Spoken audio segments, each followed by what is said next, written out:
अस्सलामुअलैकुम। बोल न्यूज़ के साथ मैं हूं अफशीन कुरैशी। हेडलाइंस आपने जानी। बुलेटिन का बाकायदा आगाज़ करेंगे अच्छी खबर से। हुकूमत की मस्बत पॉलिसियों के बायस सरमायाकारों के लिए आइडियल सूरत हाल। पाकिस्तान स्टॉक मार्केट बुलंदी की नई हदें छूने लगी। गुज़िश्ता हफ्ते शुरू होने वाला मुस्बत रुझान नए कारोबारी हफ्ते में मजीद तेजी पकड़ गया। माहिरीन के मुताबिक मुल्क की मईशत सही समत में जा रही है। IMF ने भी मुआशी अदाद शुमार पर इत्मीनान का इजहार कर दिया। हुकूमत के मस्बत इक़दामात, सरमायाकारों का एतमाद, स्टॉक मार्केट में कारोबारी बुलंदी के नए रिकॉर्ड। गुज़िश्ता हफ्ते आया तेजी का रुझान नए कारोबारी हफ्ते में भी जारी। डॉलर की ज़ख़ीरा अंदोज़ी खत्म होने से कारोबार को टॉप गियर लग गया। एक हफ्ते में 100 इंडेक्स 55,500 से जायद देखा गया। दौरान हफ्ता हिस्सेस की कीमतें 58.84% बढ़ी। गुज़िश्ता हफ्ते 100 इंडेक्स में 2,268.33 पॉइंट्स इजाफा देखा गया। इंडेक्स 55,391.37 पॉइंट्स की बुलंद तरीन सतह पर जा पहुंचा। सरमाए में 2,76,85,45,00,000 से जायद का इजाफा रिकॉर्ड किया गया। सरमाए का मजबूई हुजम 79,53,42,94,55,545 रुपए हो गया। रवा माली साल के 4 माह में स्टॉक मार्केट में 25.03% इजाफा हुआ। कैपिटलाइजेशन में 666 अरब यानी 9.6% इजाफा देखने में आया। माहिरीन के मुताबिक मुल्क की मईशत सही सिमत में जा रही है। IMF ने भी मुआशी आदादो शुमार पर इत्मीनान का इजहार किया। तमाम तर सूरत हाल सरमायाकारों के लिए आइडियल है। सूरत हाल में मजीद बेहतरी मुतवक्के है। और पाकिस्तान स्टॉक मार्केट नई तारीखी संगमील अबूर कर गया। KSE 100 इंडेक्स 56,000 की सतह अबूर कर गया। ट्रेडिंग के दौरान 600 पॉइंट से ज्यादा इजाफा हो गया। मजीद जानते हैं कफील अहमद से, जो इस वक्त पाकिस्तान स्टॉक मार्केट में मौजूद हैं। जी कफील, बताइएगा क्या वजूहात हैं? पाकिस्तान स्टॉक मार्केट ने एक और संग मील जो है वो अबूर किया है और आज 56,000 का जो लेवल था वो मार्केट ने जो है वो अबूर कर लिया है। मार्केट सेंटिमेंट क्या है, क्यों मार्केट इतना बढ़ रही है? मेरे साथ मौजूद है जबरान सरफराज। जबरान, किस तरह देखते हैं मार्केट खासी अच्छी जो है वो बिहेव कर रही है? कोई बबल है आप समझ मसनूई तौर पर है या ये प्रोलॉन्ग होगा? देखें, जब से PIBs का जो ऑक्शन हुआ है इसके बाद जो ये इंडिकेट करते हैं कि जो इंटरेस्ट रेट है मॉनेटरी पॉलिसी में डेफिनेटली जो है मतलब इसके जो चांसेस है वो ज़्यादा हैं कि कम होने के ज़्यादा चांसेस हैं। तो इसके हिसाब से जो कुछ स्क्रिप्ट्स हैं जो अंडर वैल्यूड हैं उनमें भी तेज़ी आई है। और जो ब्लू चिप आइटम में जो हाई अच्छे अनाउंसमेंट जिसके आ रहे हैं, रिजल्ट्स आ रहे हैं फाइनेंशियल, तो वो रिजल्ट्स भी अच्छे आ रहे हैं। तो ये दो फैक्टर हैं जिसकी वजह से जो इंडेक्स है वो डे बाई डे नए लेवल बना रहा है। तो ये step by step her sector जो है वो परफॉर्म अच्छा कर रहा है। तो जिसकी वजह से आप देख रहे हैं कि रोज़ जो है मार्केट में तेज़ी देखी जा रही है। ठीक है जी, ये जबरान सरफराज मेरे साथ मौजूद है जिनका कहना ये है कि इस PIBs के ऑप्शन के बाद जो डिस्काउंट रेट में मुमकिन तौर पे जो है वो कमी देखी जा सकती है और उसके बायस से यही वजूहात है कि इस वक्त जो ओवरऑल सेंटिमेंट है पॉजिटिव है और मार्केट आज 56,000 के लेवल जो है वो। ठीक है, बहुत शुक्रिया कफील अहमद, आपने इस हवाले से आगाह किया। और इसी पर बात करने के लिए हमारे साथ मौजूद है stock market expert Sohail Farooq. उनसे जान लेते हैं। जी सोहेल फारूक, बताइएगा इस तारीखी तेज़ी को आप कैसे देख रहे हैं? जी, सबसे बड़ी वजह तो जो कमोडिटी प्राइसेस है ना, इसके अंदर हमारा ऑयल, क्योंकि हमारा जो सबसे बड़ा इंपोर्ट बिल होता है वो पेट्रोलियम प्रोडक्ट्स होता है और उसके जो प्राइसेस है वो $70 में ट्रेड हो रहे हैं, जिसकी वजह से ये उम्मीद की जा रही है कि जो ये ट्रिकल डाउन इफेक्ट है जिसके अंदर इन्फ्लेशन कम हो सकता है और इसके अंदर टी बिल्स ऑलरेडी हमें निशानदेही कर चुकी है कि आने वाले दिनों में मॉनेटरी पॉलिसी ईजिंग हो सकती है। और ये प्लस पॉइंट जो ऑयल अगर नीचे आया है तो ये कंफर्मेशन करता है एक तरह से कि आने वाले दिनों में मॉनेटरी पॉलिसी ईजिंग होगी ही होगी। और जिसकी वजह से मार्केट हमेशा, स्टॉक मार्केट हमेशा इंटरेस्ट रेट के अगेंस्ट जब नीचे जा रहा होता है इंटरेस्ट रेट या नीचे जाने की निशानदेही होती है तो हमेशा मार्केट अच्छा परफॉर्म करती है। अभी भी मार्केट बुलिश है, बहुत बुलिश है। 61,000 से लेकर 62,000 इंडेक्स प्रोबेबल हो सकता है, लेकिन बीच बीच में प्रॉफिट टेकिंग होगी जरूर। बहुत शुक्रिया सोहेल फारूक, आपने हमें इस हवाले से आगाह किया। पाकिस्तान और IMF के दरमियान $71 करोड़ की दूसरी किस्त पर पॉलिसी लेवल मुज़ाकरात आज से शुरू होंगे। किन अहम उमूर पर बात होगी और गुज़िश्ता हफ्ते से जारी मुज़ाकरात में अब तक क्या हुआ, मजमूई सूरत हाल जानते हैं नुमाइंदा बोल न्यूज़ उमर हयात से। जी उमर हयात, बताइएगा इस हवाले से। IMF वक्त के साथ 2 नवंबर से जो है वो जारी मुज़ाकरात हैं और इन मुज़ाकरात में जो तकनीकी मुज़ाकरात हैं वो जुमा को मुकम्मल हुए थे और आज पॉलिसी लेवल मुज़ाकरात जो है वो शुरू हो गए हैं। और पॉलिसी लेवल मुज़ाकरात में पाकिस्तानी जो माशी टीम की क़यादत है निगरान वज़ीर ख़जाना डॉक्टर शमशाद अख्तर कर रही हैं। और इसके साथ साथ जो IMF की वफ्द की जो क़यादत है वो IMF mission chief Nathan porter कर रहे हैं। और अब तक जो सूरत हाल है वो यही है कि IMF की जानिब से अहम मुतालबात सामने आए हैं, ख़ास तौर पर जो है वो टैक्स नेट को बढ़ाना और इसके साथ साथ जो नुकसान ज़दा सरकारी इदारे हैं उनके हवाले से रिपोर्ट्स तलब की गई हैं। और वो रिपोर्ट्स जो हैं वो दिसंबर तक तलब की गई हैं, क्योंकि 2020 तक की जो रिपोर्ट्स हैं वो IMF हुकाम को दी गई थी, जिस पर उन्होंने एतराज़ उठाया था। और उसके बाद अब जब पॉलिसी लेवल के मुज़ाकरात हैं तो इसमें आमदन बढ़ाने, अखराजात में कमी, डॉलर इनफ्लोज प्लान जो है वो इस मुज़ाकरात के शेड्यूल में का हिस्सा है। और इदारा जाती इस्लाहात है, नेशनल क्लीन एयर पॉलिसी है और नेशनल क्लाइमेट फाइनेंस स्ट्रेटेजी जो है वो पॉलिसी सतह मुज़ाकरात में शामिल हैं। इसके साथ साथ एक्सचेंज रेट और नए कर्ज के लिए स्कूप बॉन्ड्स, टी बिल्स और इन्वेस्टमेंट बॉन्ड्स का इजरा। बहुत शुक्रिया उमर हयात, आपने इस हवाले से हमें आगाह किया। इंतखाबात की बात करें तो इलेक्शन के करीब आते ही सियासी जोड़ तोड़ में तेजी आ गई है। लीगी रहनुमाओं के कराची में डेरे, MQM से मामला तय कर लिए गए। लीगी रहनुमा साद रफी कहते हैं अब इत्तेहाद चलेगा नहीं, कोयटा का दौरा करेंगे। बात का मौसम आ गया, सियासी जोड़ तोड़ में तेजी। पाकिस्तान मुस्लिम लीग नून का वफ्द कल कराची पहुंचा और MQM पाकिस्तान के मरकज भादराबाद जाकर रहनुमाओं से मुलाकात की। इंतखाबी इस्लाहात पर तबादला ख्याल किया गया। इंतखाबात के लिए सीटों की तकसीम पर बातचीत मौखर कर दी। लीगी रहनुमा साद रफीक कहते हैं इत्तेहाद चलेगा नहीं, दौड़ेगा। हमारी कोशिश होगी कि सिंध में खास तौर पे एक ऐसा इत्तेहाद मारज़ वजूद में आए जो अवामी उमंगों की तर्जमानी करता हो। सरबरा MQM पाकिस्तान खालिद मकबूल सिद्दीकी ने कहा आइन को आम पाकिस्तानियों के हुकूक की हिफाजत करने वाला बनाएंगे। पाकिस्तान के आइन को इस काबिल बनाइए कि आम पाकिस्तानी की हिफाजत कर सके। लीगी वफ्द ने जमीयत उलमाए पाकिस्तान के सेक्रेटरी जनरल शाह उवैस नूरानी से भी मुलाकात की और सियासी सूरत हाल और आइंदा इंतखाबात के हवाले से तबादला ख्याल किया। मुस्लिम लीग नून के कायद नवाज शरीफ कल कोयटा का दौरा करेंगे। वो अहम सियासी शख्सियात से मुलाकातें करेंगे। मुस्लिम लीग नून बलोचिस्तान अवामी पार्टी BAP के साथ सीट एडजस्टमेंट के मुआहदे का भी ऐलान करेगी। अवामी मुस्लिम लीग के सरबराह शेख रशीद ने कहा है कि जिस दिन इलेक्शन शेड्यूल आएगा मेरी सियासत शुरू हो जाएगी। मैंने हमेशा गेट नंबर 4 का साथ दिया, लेकिन मुझे नजर लग गई। नवाज शरीफ को कब नजर लगती है इसका मैं इंतजार करूंगा। शेख रशीद का यह भी कहना था कि पाकिस्तान में दो ही लोग खामोश हैं, या नवाज शरीफ या मैं हूँ। मिट्टी के मारवी स्टेडियम में पीपल्स पार्टी के जलसे की तैयारियां मुकम्मल कर ली गई हैं। 40 फीट चौड़ा और 20 फीट लंबा स्टेज तैयार किया गया है। 600 से जायद पुलिस एहलकार सिक्योरिटी के फराइज सर अंजाम देंगे। पार्टी परचमों और पेनाफ्लेक्सिस से स्टेडियम को सजा दिया गया है। बिलावल भुट्टो जरदारी हिंदू बरादरी के साथ दिवाली भी मनाएंगे और जलसे आम से खिताब करेंगे। इस बारे में जानते हैं बोल न्यूज़ के नुमाइंदे LG राठौर से। बताइएगा राठौर। हाँ जी बिल्कुल, पाकिस्तान पीपल्स पार्टी का चेयरमैन बिलावल भुट्टो जरदारी आज शाम 4 बजे मिट्टी पहुंचेंगे, जहां पर वो हिंदू बरादरी के साथ दिवाली का त्यौहार मनाएंगे। मिट्टी में एक जलसे आम का एहतमाम किया गया है। इस वक्त जलसे आम की तैयारियां हैं वो मुकम्मल कर ली गई है। मिट्टी के मारवी स्टेडियम में जलसे गाह सजा दिया गया है। जलसे को पार्टी परचमों, बैनर्स और पेनाफ्लेक्स से सजा दिया गया है। एक 80 फुट लंबा और 40 फुट चौड़ा स्टेज बना दिया गया है। 25,000 से ज़ायद इस पंडाल में कुर्सियाँ लगा दी गई हैं। पाकिस्तान पीपल्स पार्टी के कारकुनान का जो सिलसिला आने का सिलसिला है, कुछ देर बाद यहाँ आने का सिलसिला शुरू हो जाएगा। इस वक्त मिट्टी के मारवी स्टेडियम ग्राउंड में जो पार्टी के जलसे की जो तैयारियाँ हैं मुकम्मल कर ली गई हैं। बताया जा रहा है कि जलसे में बिलावल भुट्टो जरदारी जो है वो अपने इंतखाबी मुहिम का यहाँ से आगाज़ करेंगे। इस जलसे में मिट्टी के जो जलसे गाह में इस वक्त हम मौजूद हैं। जलसे की शुक्रिया LG राठौर, आपने इस हवाले से अपडेट किया। निगरान वज़ीर आला खैबर पख्तूनख्वा जस्टिस रिटायर्ड सैयद अरशद हुसैन शाह ने जिम्मेदारियां संभाली। वज़ीर आला अरशद हुसैन का सेक्रेटेरिएट आमद पर आला हुकाम ने इस्तकबाल किया। पुलिस के चाको चौबंद दस्ते ने गार्ड ऑफ ऑनर पेश किया।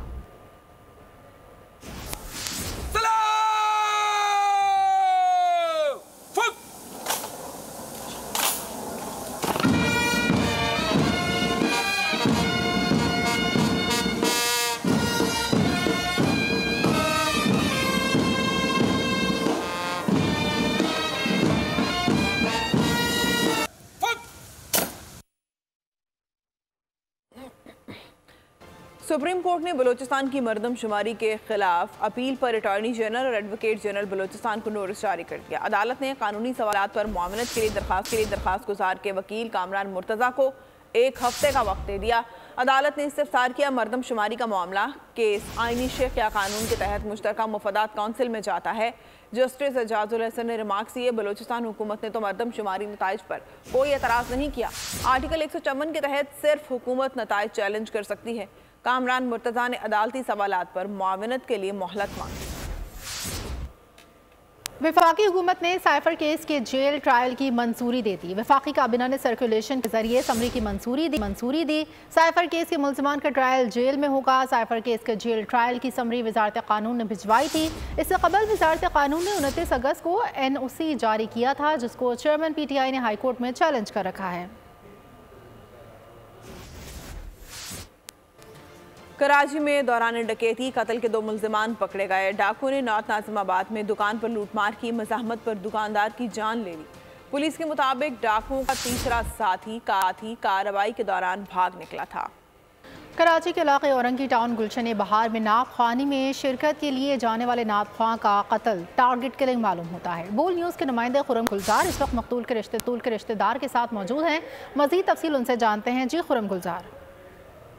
गुज़श्ता रात एक अफसोसनाक वाक़या पेश आया औरंगी टाउन गुलशन बिहार में। घर से जो है वो नात पानी में शिरकत के लिए जाने वाले एक नौजवान रहीमुल्ला को फायरिंग करके कत्ल कर दिया गया। गुज़श्ता रात ये वाक़या पेश आया था, जिसके बाद क्राइम सीन यूनिट और दीगर पुलिस हुक्काम मौके पे पहुंचे और उन्होंने मौके से शवाहिद जमा किए। जब हमारे साथ उनके कज़न मौजूद हैं, हम इनसे मज़ीद तफसील जानते हैं। तो कल जब घर से निकले उसके बाद क्या हुआ? कल ये रहीमुल्ला तारी जब ये ईशा की नमाज़ पढ़ाकर यहाँ से निकले, वो महफिल के लिए गुलशन बिहार जा रहे थे, तो रास्ते में उनको टारगेट किया गया और शहीद कर दिया गया। शहीद कर दिया, हमें खबर मिली, अब खबर मिली तो शहीद हो चुके थे। अब हम ये मुतालबा करते हैं कानून से कि कम मुजरिम को पकड़ के मंजर आम पे लाए, ताकि आइंदा ऐसा कोई किसी को शहीद नहीं किया जाए। ये हमारा घर का बच्चा छोटा और समझ लीजिए बेकसूर ये इसका जान गया। जबकि अहल खाना का कहना ये है कि इनके मकतूल के 4 भाई हैं, जिनके आने के बाद जो है वो तदफीन की जाएगी और उसके बाद ही मुकदमा दर्ज कराया जाएगा। ठीक है, बहुरम आगाह कर रहे थे। CTD इंटेलिजेंस हैदराबाद की मिटियारी के इलाके में कार्रवाई का अलदम तंजीम के दहशतगर्द को गिरफ्तार कर लिया। गिरफ्तार दहशतगर्द के कब्जे से दस्ती बॉम्ब और क्लाशनकोव बरामद हुई है। मुताबिक अब्दुल्ला सगीर को UAE से चंद दिनों पहले डिपोर्ट किया गया था।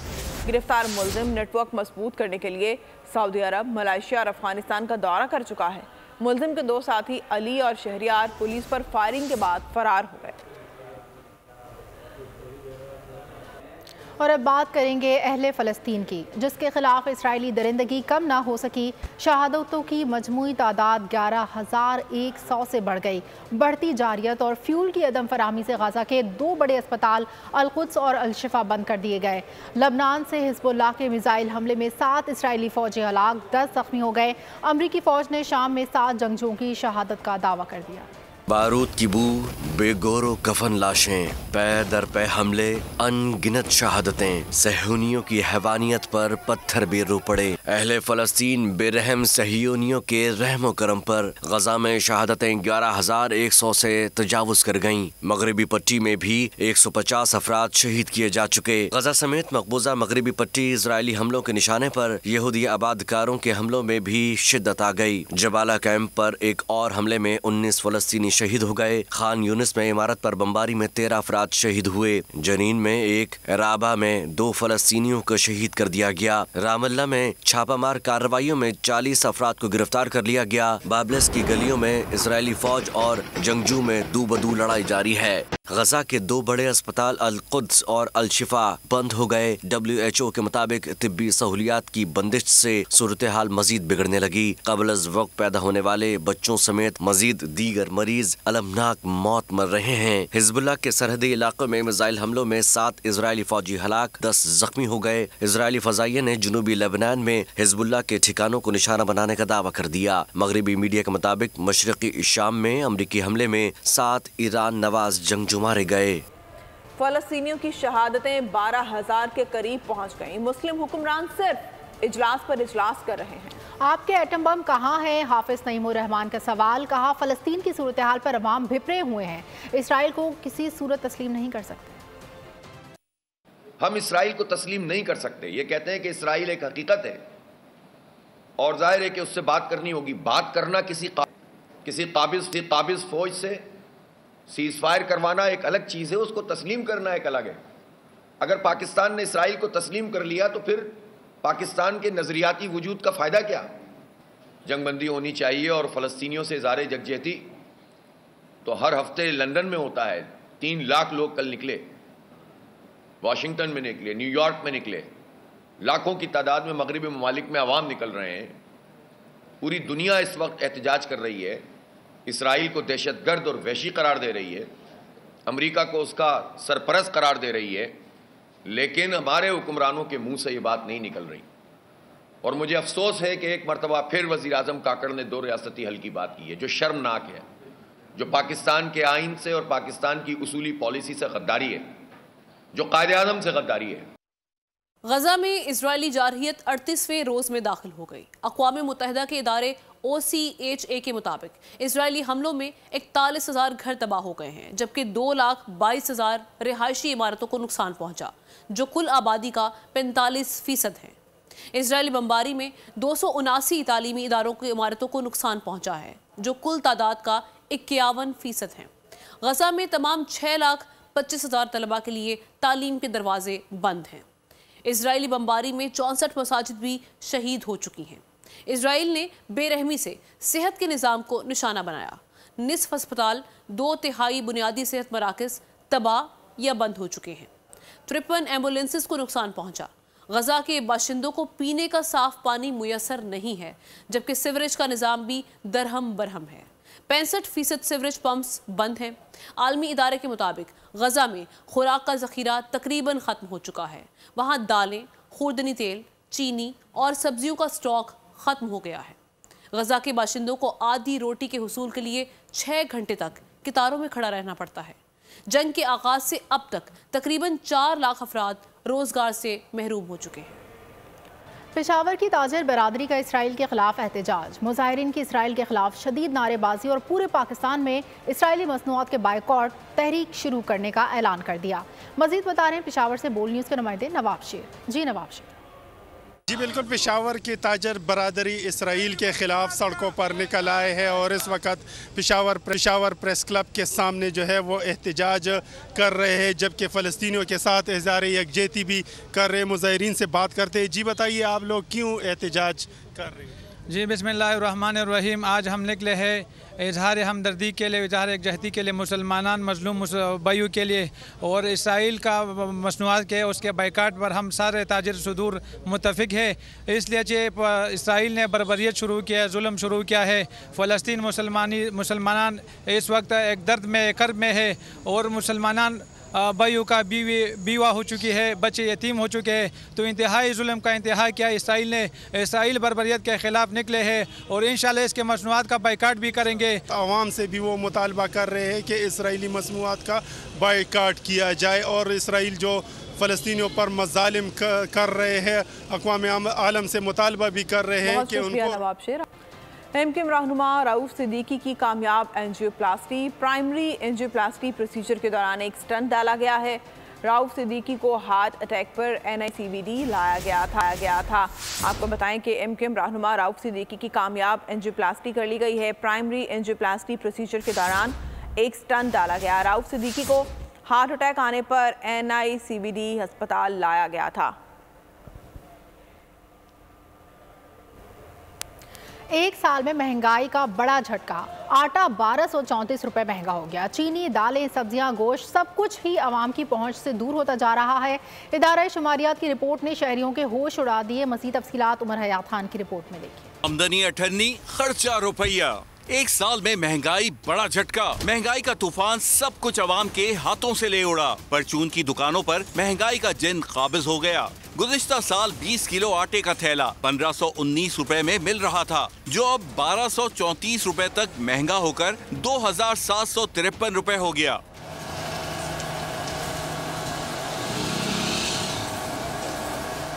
₹374 वाला चाय का पैकेट 562 रुपए का हो गया।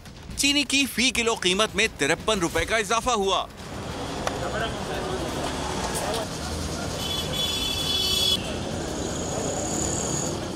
साल भर में दाल भी बड़ा माल बन गई। दाल माश 144, दाल मसूर 45 और दाल मूंग 28 रुपए फी किलो महंगी हुई। टोटा बासमती चावल की कीमत 100 रुपए फी किलो तक बढ़ गई।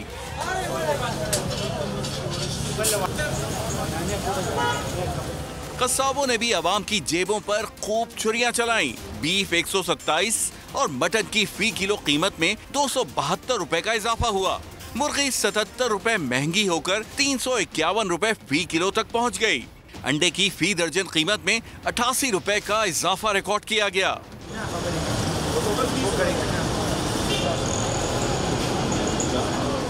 पेट्रोल को भी महंगाई की खूब आग लगी। 225 रुपए से सफर शुरू किया और साल में 284 रुपए लीटर तक पहुंच गया। हाई स्पीड डीजल 236 रुपए से बढ़कर 304 तक जा पहुंचा। सुप्रीम कोर्ट ने हुकूमत पंजाब पर 10 लाख रुपए जुर्माना कर दिया। 9 मरला जमीन पर बगैर मुआवजा अदायगी सड़क बनाने पर यह जुर्माना किया गया है। पंजाब हुकूमत की अपील मुस्तरद कर दी गई। जमीन के मालिक को मुआवजा अदा करने का हुक्म दिया गया। हुकूमत पंजाब को 30 दिन के अंदर जमीन की मौजूदा कीमत पर अदायगी का हुक्म दिया गया है। चीफ जस्टिस का एडिशनल एडवोकेट जनरल पंजाब पर बरहमी का इजहार, हमारा ये काम रह गया है। एडवोकेट जनरल्स को आइन पढ़ाते रहें।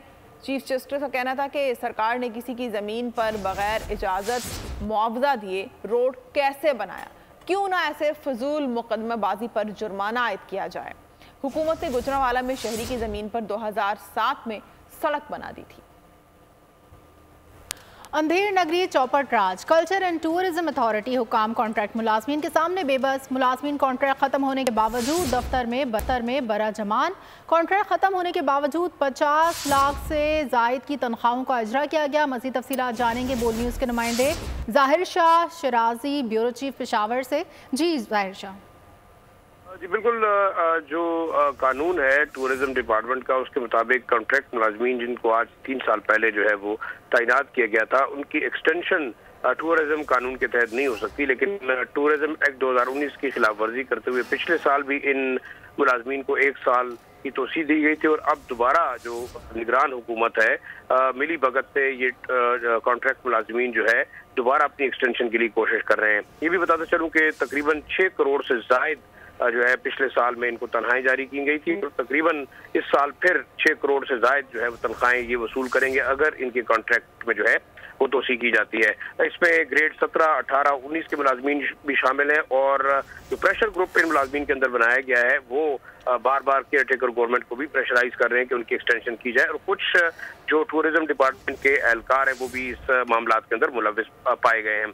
साथ साथ ये भी बताते चलूँ कि इस वक्त जो टूरिज्म के GM है वो तकरीबन 36 लाख 5,000 से ज्यादा तनख्वाह ले रहे हैं।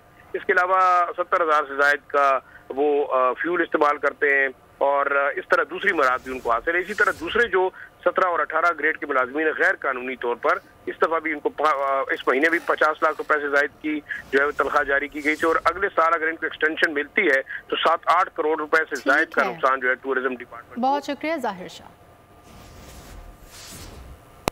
खेल के मैदान से आपको बताएं, वर्ल्ड कप में नाकिस कारकर्दगी के बाद पाकिस्तानी टीम के खिलाड़ी वतन वापस पहुंच गए। कप्तान बाबर आजम और दीगर खिलाड़ी अमले के अरकान भी वतन वापस पहुंचे। खिलाड़ी दुबई से लाहौर पहुंचे हैं। एयरपोर्ट पर फैंस ने बाबर आजम को देखकर पाकिस्तान जिंदाबाद के नारे लगाए और सेल्फियां बनाई। आलमी कप के ग्रुप मैचेस के अख्तिताम पर बैटिंग में विराट कोहली और बॉलिंग में एडम जंपा का नाम सबसे नुमाया है। कैंगरू बल्लेबाज ग्लेन मैक्सवेल तेज तरीन सेंचुरी बनाने वाले बैटर हैं। भारत के स्टार बल्लेबाज विराट कोहली ने 9 मैचेस में 594 रन बनाए। उन्होंने ये रन 2 सेंचुरियों और 5 निस्फ सेंचुरियों की मदद से बनाए। जनूबी अफ्रीकी विकेट कीपर बल्लेबाज डिकॉक 591 रन के साथ दूसरे नंबर पर हैं। उन्होंने ये रन बनाने के लिए 4 सेंचुरियों का सहारा लिया। कीवी ऑलराउंडर रविंद्रा को इस वर्ल्ड कप की दरियाफ्त कहा जाए तो गलत ना होगा। उन्होंने 3 सेंचुरियों और 2 50s के साथ और 2 निस्फ सेंचुरीज के साथ 565 रन बनाए। लंकन बॉलर दिलशान 21 विकेटों के साथ दूसरे नंबर पर हैं। जनूबी अफ्रीकी बॉलर जेरार्ड कोटजे और शाहीन शाह अफरीदी 18-18 विकेटों के साथ तीसरे नंबर पर हैं। टूर्नामेंट में नुमाया नाम ग्लेन मैक्सवेल का है, जिन्होंने नेदरलैंड्स के खिलाफ सिर्फ 40 गेंदों पर सेंचुरी बनाकर वर्ल्ड कप तारीख का तेज तरीन सैकड़ा बनाने का एजाज हासिल किया। वर्ल्ड कप में भारत नाकाबिले शिकस्त। इंडिया ने नीदरलैंड्स को 160 रन से हरा दिया। पहले बैटिंग करते हुए इंडियन टीम ने 410 रन का पहाड़ खड़ा कर दिया। भारत की जानिब से शेर के 128 रन बनाए और नॉट आउट रहे। केएल राहुल ने 102 रन की शानदार इनिंग्स खेली। रोहित शर्मा ने 61 रन बनाए। विराट कोहली और शुभमन गिल ने 51 रन बनाए। नीदरलैंड्स की पूरी टीम 250 रन बनाकर आउट हो गई। हैदराबाद में गैर कानूनी मुकीम अफराद के खिलाफ जिले इंतजामिया की हिदायत पर पुलिस ऑपरेशन का सिलसिला जारी है। गुज़िश्ता 24 घंटों के दौरान 32 गैर कानूनी मुकीम अफराद को तहवील में लेकर होल्डिंग पॉइंट मुंतकिल कर दिया गया है। इस बारे में जानते हैं हैदराबाद से गुलाम शब्बीर से। बताएगा गुलाम शब्बीर। बिल्कुल, हैदराबाद में गैर कानूनी मुकीम अफराद के खिलाफ पुलिस का ऑपरेशन का जो सिलसिला है वो जारी है और गुज़िश्ता 24 घंटों में 32 गैर कानूनी मुकीम अफराद को तहवील में लेकर होल्डिंग कैंप मुंतकिल किया जा चुका है। गुज़िश्ता रात हटड़ी पुलिस ने 25 गैर कानूनी मुकीम अफराद को गिरफ्तार करके होल्डिंग कैंप मुंतकिल किया। दूसरी जानिब हाली रोड पुलिस ने 7 गैर कानूनी मुकीम अफराद को गिरफ्तार करके होल्डिंग कैंप मुंतकिल किया। अब तक ज़राए के मुताबिक 40 गैर कानूनी मुकीम अफराद जो हैं वो होल्डिंग कैंप में रखे गए हैं और उनकी शनाख्त का जो अमल है वो जारी है। पुलिस के मुख्तलिफ मकामात पे जो सर्च ऑपरेशन है अब गैर कानूनी मुकीम के ख़िलाफ़ वो भी जारी हैं और मज़ीद गिरफ्तारियां जो है वो होने का भी इम्कान है। तमाम जो अफराद हैं उनको होल्डिंग कैंप में मुंतकिल किया जाएगा पहले मरहले में। उसके बाद उनकी शनाख्त की जाएगी। उसके बाद उनको अपने जो मुल्क है वहाँ पर फॉरेन एक्ट के तहत भेजा जाएगा। बहुत शुक्रिया गुलाम शबीर। सर्दी की शिद्दत में इजाफे के बावजूद भी रावलपिंडी में डेंगू पर काबू नहीं पाया जा सका। गुज़िश्ता 24 घंटों के दौरान मजीद 15 अफराद में डेंगू की तशखीस हुई है। इस बारे में जानते हैं बोल न्यूज़ के नुमाइंदे वसीम चौधरी से। वसीम, आगाह कीजिएगा। जी बिल्कुल, सर्दी की शिद्दत में इजाफा होने के बावजूद भी ताहाल डेंगू पर काबू नहीं पाया जा सका। गुज़िश्ता 24 घंटों के दौरान मजीद 15 अफराद जो है वो डेंगू का शिकार हो चुके हैं। अगर यूँ मजमूई तौर पर रवां सीज़न की बात की जाए तो रवां सीज़न के दौरान 2550 अफराद जो है वो डेंगू का शिकार हो चुके हैं। इस वक्त होली फैमिली अस्पताल में 35 अफराद जो है वो ज़ेर इलाज हैं। इसी तरह अगर कैंट अस्पताल की बात की जाए तो वहाँ पर भी 3 अफराद जो है वो ज़ेर इलाज है। इस वक्त रावलपिंडी के अलाइड अस्पतालों में एक शख्स की हालत जो है वो तशवीशनाक बताई जा रही है, जबकि इंतज़ामिया और महकमा सेहत की जानिब से रोज़ाना की बुनियाद पर SOPs पर जुर्माने जो है वो किए जा रहे हैं और ऐसी इमारतों को भी सील किया जा रहा है। लेकिन इन तमाम तर एक्टिविटीज़ के बावजूद भी डेंगू पर बहुत शुक्रिया वसीम चौधरी। लाहौर में धुआं छोड़ने वाली गाड़ियों के खिलाफ कार्रवाइयां जारी हैं। खिलाफ वर्जी करने वालों पर जुर्माने आयद किए जा रहे हैं। मजीद जानते हैं फातिमा शिराजी से। जी फातिमा शिराजी। बिल्कुल, गुज़िश्ता कुछ रोज़ पहले होने वाली बारिश के बायस जो है स्मोक में काफ़ी हद तक कमी आ गई है। एयर क्वालिटी इंडेक्स जो 500 से ज़्यादा तजावुज़ कर गया था, इस वक्त एयर क्वालिटी इंडेक्स जो है लाहौर का वो 164 है और लाहौर इस वक्त आलूदगी के लिहाज से दूसरे नंबर पे है। महकमा मौसमियात के मुताबिक अगले 10 रोज़ तक बारिश नहीं होगी और 10 रोज़ में बारिश ना होने के बायस ये 164 से बढ़कर इसमें इजाफा भी हो सकता है। पंजाब हुकूमत इस हवाले से बहुत बेहतर इकदाम कर रही है। मास्क को स्कूल्स में लाजमी करार दे दिया गया है, इसीलिए डॉक्टर्स की हिदायत पर अमल करें और मास्क बुजुर्ग और नौजवान और बच्चे लाजमी पहने। बात की जाए हवा में नमी का तनासुब जो है वो बद है। जी शुक्रिया फातिमा शिराजी। मुल्क में मौसम सरमा की दबंग एंट्री। गिलगित बल्तिस्तान और आज़ाद कश्मीर में बारिश और बर्फबारी के बाद सर्दी बढ़ गई है। बलूचिस्तान में ठंडी हवाएं चल पड़ी। कराची में भी सर्दी आ गई है। लाहौर में स्मॉग ने फिर डेरे जमाना शुरू कर दिए हैं।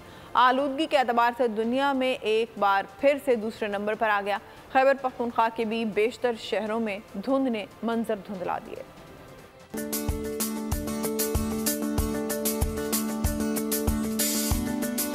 ठंडी हवाएं फिजा में खुन की, मुल्क में सर्दी रंग जमाने लगी। पहाड़ों पर बर्फबारी के बाद दर्जा हरारत नुक्ता इंजमात से गिर गया। लह -4 के साथ सर्द तरीन मुकाम रहा। स्कर्दू -3, कालाम -2 और गोप्स में -1 डिग्री सेंटीग्रेड रिकॉर्ड किया गया।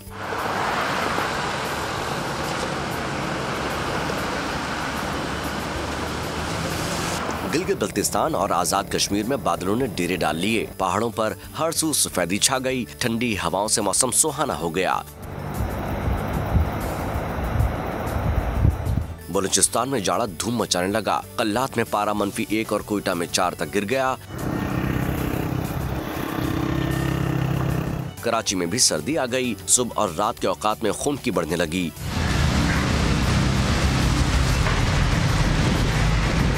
पंजाब के मुख्तलिफ शहरों में स्मोग ने दोबारा एंट्री दे दी। आलूदगी के एतबार से लाहौर दुनिया में एक बार फिर से दूसरे नंबर पर आ गया। मौसम का हाल बताने वालों का कहना है कि शहर में बारिश बरसने का कोई इम्कान नहीं। गिलगित बल्तिस्तान की शहरी इलाकों में मौसम सर्द, जबकि बालाई इलाकों में ठंडी हवा का राज और बर्फ की लपेट में। मौसम का मज़ीद अहवाल जानते हैं गिलगित से बोल न्यूज़ के नुमाइंदे नदीम खान से। जी नदीम खान। जी बिल्कुल, गिलगित बल्तिस्तान के अगर आज के मौसम की बात करते हैं तो गिलगित बल्तिस्तान के शहरी इलाकों, खुसूसन हम गिलगित की अगर बात करते हैं तो यहाँ पे आज मौसम जो है निहायत खुशगवार है। सुबह से धूप निकल आई है, मगर शहरी इलाकों में भी सुबह और शाम के औकात में दर्जे हरारत जो है वो शदीद सर्दी की वजह से नुक्ता इंजमात से नीचे गिर जाता है। इसी तरह बाला इलाके खुसूसन बल्तिस्तान डिवीजन, ज़िला गिज़र, ज़िला हुंजा और ज़िला अस्तौर शदीद सर्दी की लहर करार है। इसके साथ साथ हालिया बर्फबारी जो हुई थी उसकी वजह से शाहराए बाबूसर जो है उस पर ट्रैफिक ताहाल मुअत्तल है। इसके साथ साथ आपको ये बता दें कि महकमा मौसमियात के मुताबिक गिलगित बल्तिस्तान के बालाई इलाकों समेत मैदानी इलाकों में आइंदा 3 रोज़ तक मौसम साफ रहने के बाद जो है बारिशों का नया सिलसिला शुरू होगा, जिसकी वजह से गिलगित से अपडेट किया।